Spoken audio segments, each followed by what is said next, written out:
Prehypertension refers to blood pressure in a higher than normal range, but not high enough to be classified as hypertension. These slightly elevated numbers indicate a higher risk of hypertension. Both prehypertension and hypertension increase a person's risk for cardiovascular events. Prehypertension is defined as blood pressure readings of 120 to 139 over 80 to 89 mm Hg. If your doctor has diagnosed you with prehypertension, this does not necessarily mean that you will develop hypertension.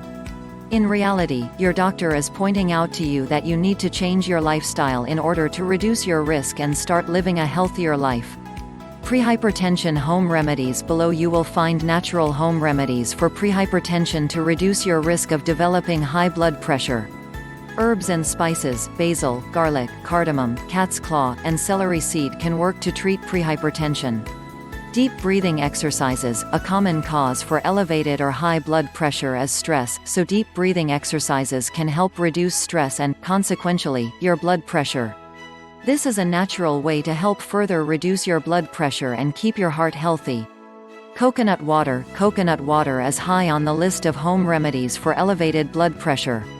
One of the causes for high blood pressure is an imbalance of electrolytes in the blood. Because coconut water contains an adequate supply of minerals and salts, it can help counter this imbalance. DASH diet. The DASH diet focuses on high consumption of fruits and vegetables, and low-fat intake, which can all aid in healthy blood pressure numbers. Pears. A new study has revealed that the daily consumption of fresh pears can help improve blood pressure numbers and vascular function, as well as prevent type 2 diabetes and other cardiovascular diseases in middle-aged men and women.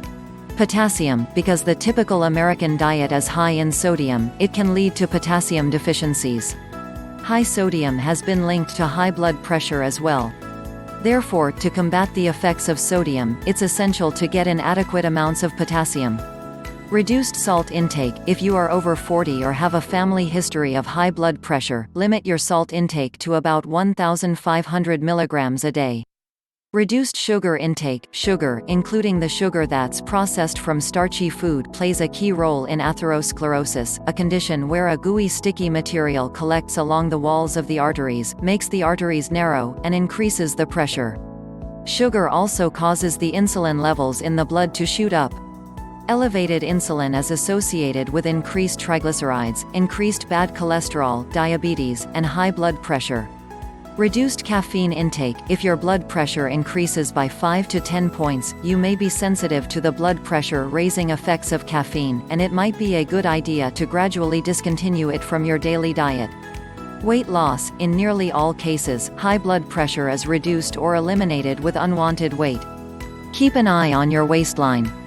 Carrying too much weight around your waist can put you at greater risk of high blood pressure. Exercise. Now you don't have to join a health club or start grunting in the weight room. Even moderate walking is great. Try taking the stairs instead of the escalator. Limited alcohol and no smoking. In small amounts, alcohol can potentially lower your blood pressure by 2 to 4 mm Hg. But if you take more than one drink a day, 350 milliliters of beer, 150 milliliters of wine, or 45 milliliters of 80-proof liquor, alcohol can actually raise blood pressure by several points. Tobacco hardens your arteries and the walls of your blood vessels and reduces the space in your arteries, so the pressure increases. Stress reduction. Prolonged periods of stress is dangerous. Don't let things affect you too much. If you can't eliminate all of your stressors, try different things like yoga or meditation. These are just some elevated blood pressure remedies you can begin to incorporate into your healthy living lifestyle in order to reduce your blood pressure and steer clear of the path to hypertension.